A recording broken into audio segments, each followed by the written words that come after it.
여러분 반갑습니다. 오늘도 하나님을 예배하기 위하여 이 자리에 나오신 여러분의 오늘 하루가 하나님의 은혜와 사랑이 넘치기를 소망하고 축복합니다. 여러분, 우리가 신앙이 자라면 삶이 더욱 거룩해질 것 같은데 이상하게도 어느 순간에는 행동보다 말이 먼저 무너질 때가 있습니다. 우리의 행동은 조심스러운데 우리의 입은 너무나 쉽게 열립니다. 교회 안에서도 기도 제목이란 이름으로 또 분별이란 이름으로 우리가 사람을 평가하고 규정하는 말이 자연스럽게 나오곤 합니다. 겉으로는 진리를 지키는 것처럼 보이지만 그 말이 누군가를 세우기보다 눌러버릴 때가 있습니다. 그리고 그 순간 우리는 나도 모르게 우리의 마음이 어디에 앉아 있는지 드러나게 됩니다. 동시에 우리는 내일을 너무나 쉽게 확정해 놓고 삽니다. 물론 계획을 세우는 것은 당연한 일인데 어느 순간부터 계획이 기도의 자리가 아니라 확정의 자리가 됩니다. 하나님을 구하는 계획이 아니라 하나님 없이도 될 것처럼 장담하는 계획이 됩니다. 그래서 일정이 틀어지면 불안이 폭발하고 길이 막히며 분노가 올라옵니다. 결국 내일을 움켜쥐려는 마음도 사람을 평가하려는 마음도 같은 뿌리에서 나옵니다. 내가 하나님의 자리에 앉으려는 교만입니다. 야고보는 오늘 본문에서 그 뿌리를 정확하게 드러냅니다. 사람 위에 내가 재판장처럼 앉는 말, 또 시간 위에 내가 주인처럼 앉아 확정하는 것, 그리고 가장 무서운 결론 하나, 알면서도 선을 미루는 삶. 오늘 본문은 우리를 말, 계획, 행동으로 끌고 가며 묻고 있습니다. 지금 내 삶의 주권은 누구에게 있느냐는 질문입니다. 그래서 오늘 우리는 오늘 말씀을 통해 하나님께 속한 자리가 어디인지 다시 확인하고 그 자리에 내려와서 하나님께 복종하는 길이 무엇인지 말씀으로 분명히 확인해 보려고 합니다. 먼저 야고보는 오늘 본문을 아주 단호한 명령으로 시작합니다. 형제들아 서로 비방하지 말라. 형제를 비방하는 자나 형제를 판단하는 자는 곧 율법을 비방하고 율법을 판단하는 것이라. 이 말씀은요, 매우 날카롭습니다. 우리는 보통 사람을 비방하면 그 사람에게만 죄를 짓는 것이라고 생각합니다. 그런데 야고보는 한 단계 더 깊이 들어갑니다. 형제를 비방하고 판단하려는 순간 우리는 사실상 율법을 판단하고 있다는 것입니다. 왜냐하면 율법은 하나님이 주신 기준인데 내가 누군가를 정죄하기 위해 그 율법을 내 손에 쥐고 휘두르는 순간 나는 율법을 지키는 사람이 아니라 율법 위에 서서 평가하는 사람이 됩니다. 하나님 말씀을 내 욕망의 도구로 바꿔버리는 것입니다. 말이 단지 상대를 찌르는 것으로 끝나지 않고 하나님의 말씀까지 왜곡하는 자리로 이어집니다. 야고보는 더욱더 분명히 못을 박습니다. 입법자와 재판관은 오직 한 분이시니 능히 구원하시기도 하시며 멸하기도 하시느니라. 여기서 모든 논쟁이 끝이 납니다. 재판장은 한 분입니다. 법을 세우신 분도 한 분입니다. 구원과 멸망을 결정하실 분도 한 분입니다. 그러니 나는 어떤 자리에 앉을 수 없습니까? 정죄의 자리에 앉을 수 없습니다. 하나님만이 하실 일을 내가 대신할 권리가 우리에겐 없습니다. 야고보는 이어서 질문합니다. 너는 누구에게 이웃을 판단하느냐? 이것은 상대를 향한 질문이 아니라 나를 향한 질문입니다. 내 입이 누군가를 판결하고 있었다면 나는 내 마음속에서 하나님의 자리를 빼앗고 있었던 것입니다. 성경 전체가 같은 원리를 증명하고 있습니다. 로마서 14장 4절은 이렇게 말합니다. 남의 하인을 판단하는 너는 누구냐? 누군가가 하나님께 속한 사람이라면 그 사람의 최종적인 평가는 하나님께 속해 있습니다. 나는 그 사람의 주인이 아닙니다. 나는 그 사람의 재판장도 아닙니다. 더 무서운 사실은 내가 남을 정죄하는 그 잣대가 결국 나에게로 돌아온다라는 것입니다. 예수님은 마태복음 7장에서 비판하지 말라. 너희가 비판하는 그 비판으로 너희가 비판을 받을 것이요 라고 말씀하셨습니다. 정죄의 언어는 공동체를 살리지 못합니다. 정죄의 언어는 관계를 끝내고 결국 내 영혼을 굳게 만듭니다. 반대로 주님은 교회를 세우는 말로 살리십니다. 에베소서 4장 29절은 덕을 세우는 데 소용되는 대로 선한 말을 하라라는 방향을 줍니다. 여기서 핵심은 말의 기술이 아니라 말의 목적입니다. 말은 상대를 무너뜨리는 무기가 아니라 공동체를 세우는 도구가 되어야 하는 것입니다. 그런데 내가 비방을 시작하는 순간 우리의 말의 목적이 바뀝니다. 세움이 아니라 승리, 권면이 아니라 판결, 회복이 아니라 낙인이 되는 것입니다. 이것이 비방이 단순히 나쁜 말이 아니라 하나님의 자리를 빼앗는 죄인 이유가 바로 여기에 있는 것입니다. 여러분, 우리는 보통 이렇게 말하며 자신을 합리화하려고 합니다. 나는 분별하는 거야. 나는 사실을 말하는 거야. 나는 교회를 위해서 말하는 거야. 그러나 여러분, 정말 분별입니까? 아니면 내 감정과 불만을 정의라는 이름으로 포장하고 있지는 않습니까? 분별은 사람을 죽이는 결론으로 가는 것이 아니라 진리 안에서 회복으로 가게 합니다. 그런데 내가 내리는 말의 결론이 늘 누군가를 낙인 찍고 관계를 끊고 마음을 차갑게 만든다면 그것은 분별이 아니라 정죄입니다. 그리고 그 정죄는 언제나 하나님이 아닌 내가 주인이 되려는 자리에서 나오는 것입니다. 그래서 우리는 무엇부터 하나님께 복종해야 합니까? 바로 말부터 복종해야 합니다. 판단의 문장을 끊고 축복과 권면의 언어로 전환해야 합니다. 누군가의 연약함이 보일 때 저 사람은 원래 그래가 아니라 주님이 그를 붙드소서로 바꾸셔야 합니다. 누군가의 실패를 들었을 때 그러니까 내가 말했잖아 그렇게 이야기하는 것이 아니라 주님 다시 세워주소서 그렇게 이야기하셔야 됩니다. 말이 바뀌면 분위기가 바뀌고 분위기가 바뀌면 공동체의 영적 체질이 바뀝니다. 사람을 평가하는 입이 멈출 때 하나님의 말씀의 권위가 다시 서게 됩니다. 내가 판결을 내리지 않을 때 하나님이 말씀하실 자리가 열립니다. 그런데 야고보는 여기서 멈추지 않습니다. 사람을 판단하던 마음은 언제나 다른 방식으로도 모습을 드러냅니다. 내가 입으로는 재판장 노릇하고 마음으로는 주인 노릇을 합니다. 그래서 야고보는 곧바로 또 하나의 자리로 우리를 데려갑니다. 시간 위에 내가 주인처럼 앉아 내일을 장담하는 마음입니다. 우리는 말로는 남을 평가하고 계획으로는 내일을 소유하려 합니다. 야고보는 그 둘을 같은 교만으로 보고 있습니다. 하나님 자리에 내가 앉는 마음입니다. 13절입니다. 우리 함께 읽도록 하겠습니다.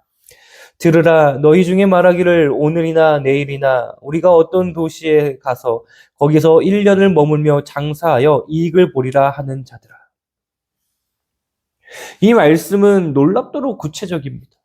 오늘, 내일, 어느 도시, 1년, 장사, 이익, 계획이 아주 세밀합니다. 그런데 야고보는 계획을 세운 것 자체가 죄라고 하진 않습니다. 우리는 계획을 세워야 합니다. 책임감 있게 준비해야 합니다. 문제는 계획의 내용이 아닙니다. 문제는 그 계획이 하나님 없이 확정되어 있다는 데 문제가 있는 것입니다. 우리가 가서, 우리가 머물고, 우리가 장사하고, 우리가 이익을 보리라. 문장의 주어가 계속 우리입니다. 하나님이 들어갈 자리가 없습니다. 기도도 없고, 주권도, 고백도 없고, 하나님의 뜻도 없습니다. 이게 야고보가 겨누는 교만입니다. 야고보는 곧바로 인간의 존재의 실체를 꺼내듭니다. 너희 생명이 무엇이냐? 너희는 잠깐 보이다가 없어지는 안개니라. 여기서 야고보는 우리를 불쌍하게 만들려는 것이 아닙니다. 현실을 바로 보게 하려는 것입니다. 인간은 시간을 소유하지 못합니다. 내일을 소유하지 못합니다. 생명 자체가 잠깐입니다. 야고보는 우리의 계획이 틀릴 수 있다는 정도로 말하지 않습니다. 우리의 계획이 하나님 없이 확정되는 순간 그것은 현실 감각이 아니라 착각이라고 말합니다.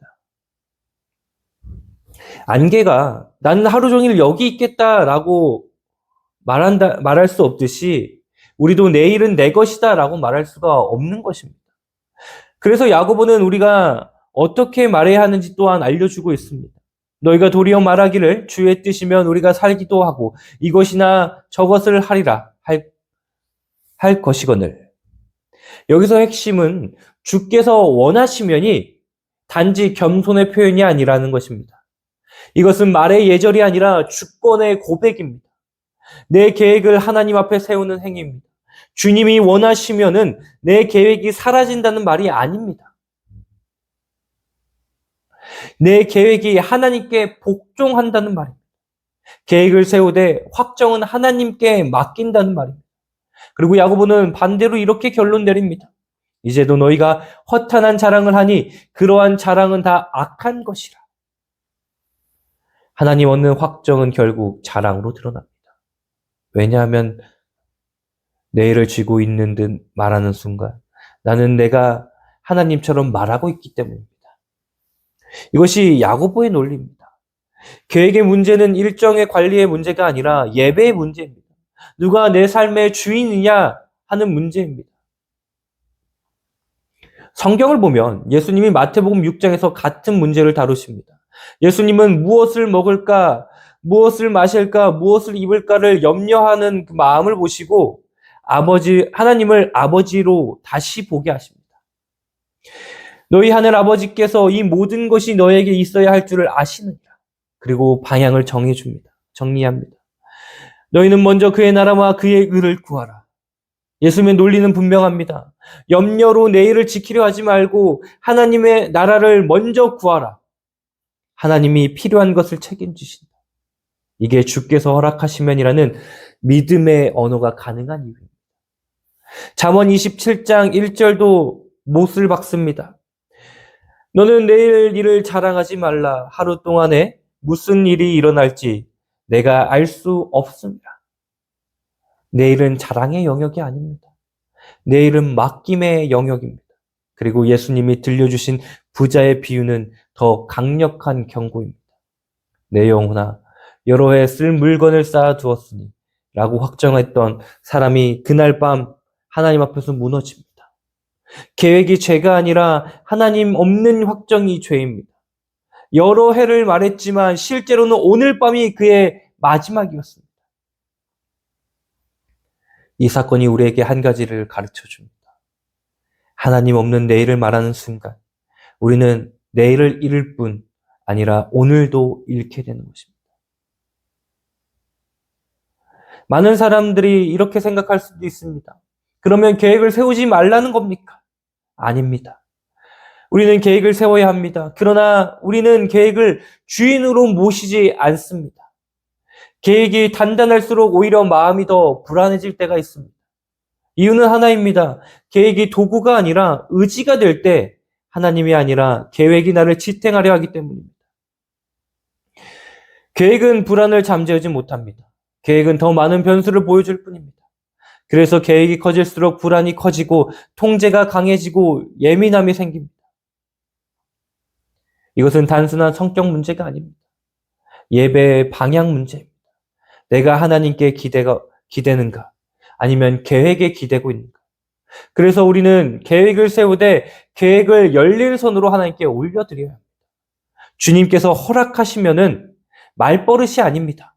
주권 고백입니다. 일정, 진로, 재정, 가정의 방향을 하나님께 복종시키는 언어입니다. 계획을 세우기 전에 먼저 기도해야 합니다. 계획을 세운 뒤에는 주님 막으시면 멈추겠습니다. 여시면 순종하겠나이다 라고 고백해야 합니다. 그리고 계획이 틀어졌을 때 불안으로 폭발하지 않고 하나님께 다시 묻습니다. 주님, 지금은 어떤 길을 원하십니까? 이것이 믿음의 언어입니다. 하나님 없이 확정하는 사람이 아니라 하나님 앞에서 조정되는 사람입니다. 그런데 야고보는 여기서 또 한번 날카롭게 묻습니다. 말이 정리되고 계획이 정리되었다면 이제 남은 것은 하나입니다. 오늘 해야 할 선을 실제로 행하는가입니다. 하나님의 자리에 앉지 않겠다고 말하면서도 알고 있는 선을 계속 미루면 신앙은 말과 계획에서 멈추게 됩니다. 그래서 야고보는 마지막 절에서 우리를 행동의 자리로 끌고 갑니다. 알면서도 행하지 않는 죄. 신앙은 결국 오늘의 순종으로 드러난다는 것입니다. 17절은 이렇게 말합니다. 그러므로 사람이 선을 행할 줄 알고도 행하지 아니하면 죄니라. 야고보는 죄를 나쁜 짓을 했다라고만 정의하지 않습니다. 야고보는 죄를 더 넓고 더 깊게 드러냅니다. 해야 할 선을 알면서도 하지 않는 것도 죄입니다. 여기서 중요한 단어는 알고도입니다. 무지해서 실수한 것이 아닙니다. 몰라서 못한 것도 아닙니다. 알면서도 미루는 것, 알면서도 지나치는 것, 알면서도 합리화하는 것. 야고보는 그것을 죄라고 못 박습니다. 그리고 이 한 절은 갑자기 튀어난 윤리 훈계가 아닙니다. 그러므로라는 연결어가 말해줍니다. 야고보서가 11절부터 16절까지 계속해서 말한 요지는 한 가지입니다. 하나님만이 재판장이시니 내 말은 정죄가 아니라 선을 행해야 한다는 것입니다. 내일은 안개이니 순종은 언젠가가 아니라 오늘이어야 한다는 것입니다. 그렇다면 말과 계획이 하나님께 복종했는지 확인하는 최종 지점이 무엇입니까? 오늘 선을 행하고 있는가입니다. 야고보는 말로 겸손해 보이는 사람이 아니라 행동으로 복종하는 사람이 믿음의 사람이라고 말합니다. 야고보서 전체가 같은 원리를 증명하고 있습니다. 야고보는 1장 22절에서 이미 이렇게 이야기했습니다. 너희는 도를 행하는 자가 되고 듣기만 하여 자신을 속이는 자가 되지 말라. 듣기만 하면 신앙이 생긴다고 착각할 수 있습니다. 그러나 야고보는 그것을 자기 속임이라고 부르고 있습니다. 알지만 행하지 않는 순간 나는 하나님을 속이는 것이 아니라 나 자신을 속이는 것입니다. 신앙이 있는 것처럼 보이지만 실상은 복종이 없는 상태입니다. 또 에베소서 2장 10절은 우리가 왜 구원을 받았는지 그 방향을 말해줍니다. 우리는 선한 일을 통해 하나님이 준비하신 길을 걷도록 지으심을 받았습니다. 구원은 선행으로 얻는 것이 아니지만 구원은 반드시 선행으로 나타납니다. 그래서 선행을 미루는 것은 단지 아쉬운 선택이 아니라 하나님이 나를 부르신 목적을 거스르는 태도입니다. 갈라디아서 6장 10절도 같은 방향을 보여줍니다. 그러므로 우리는 기회가 있는 대로 모든 이에게 착한 일을 하되 선은 형편이 좋아지면이 아니라 기회가 있을 때 기회는 되게 길게 열려 있지 않습니다. 선은 순간을 타고 지나갑니다. 그러니 믿음의 순종은 미룰수록 사라집니다. 여기서 현실적인 오해 하나를 정직하게 다뤄야 합니다. 선까지도 죄로 말하면 너무 무겁지 않습니까? 야고보가 말하는 무게는요, 우리를 짓누르기 위한 것이 아닙니다. 우리를 깨어있게 하려는 무게입니다. 우리는 쉽게 말로 경건한데 실제로는 아무것도 하지 않는 상태. 그 상태에 너무나 익숙해져 있기 때문입니다. 주 뜻대로를 말하지만 정작 주 뜻이 요구하는 선을 내일로 미루기 때문입니다. 야고보는 그 타협을 끊어버립니다. 알면서도 행하지 않는 것은 죄다. 이것은 정죄가 아니라 회복을 위한 진단입니다. 여러분, 선행은 보통 거대한 결심으로 시작되지 않습니다. 선행은 작은 즉시성에서 드러납니다. 언젠가 내가 좀 더 여유가 생기면 또 상황이 정리가 되면 이런 말은 대부분 순종을 내일로 미룹니다. 그런데 야고보가 이미 말했듯이 내일은 안개입니다. 내일을 전제로 한 순종은 순종이 아닌 경우가 많습니다. 하나님께 복종하는 삶은 완벽한 조건을 기다리지 않습니다. 하나님께 복종하는 삶은 오늘 가능한 선을 붙들게 해줍니다. 지금 할 수 있는 작은 선 하나를 선택합시다. 그 한 번이 방향을 바꿀 것입니다. 그래서 우리가 해야 할 일은 분명합니다. 우리는 말을 고치고 계획을 고치고 결국 행동을 고쳐야 합니다. 입술로 누군가를 평가하고 싶어질 때 대신 그 사람을 위해 기도하는 선을 선택하십시오.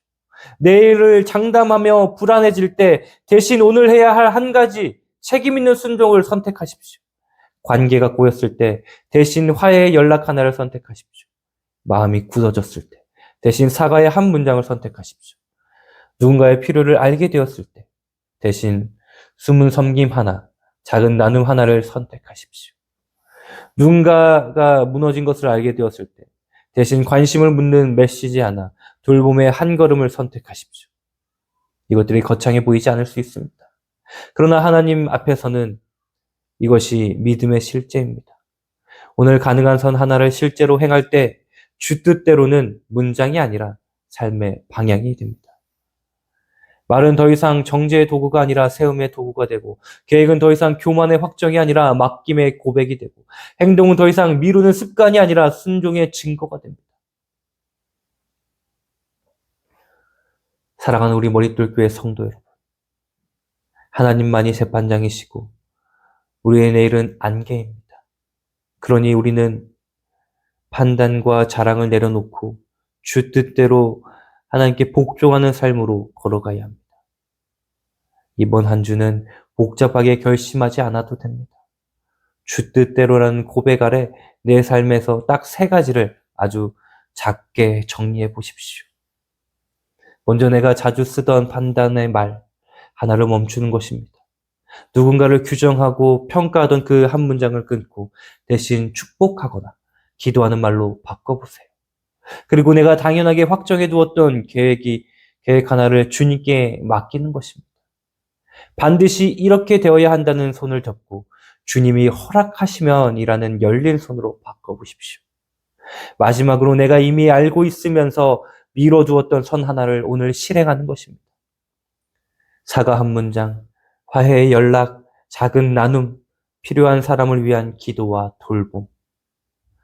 오늘 가능한 한 가지면 충분합니다.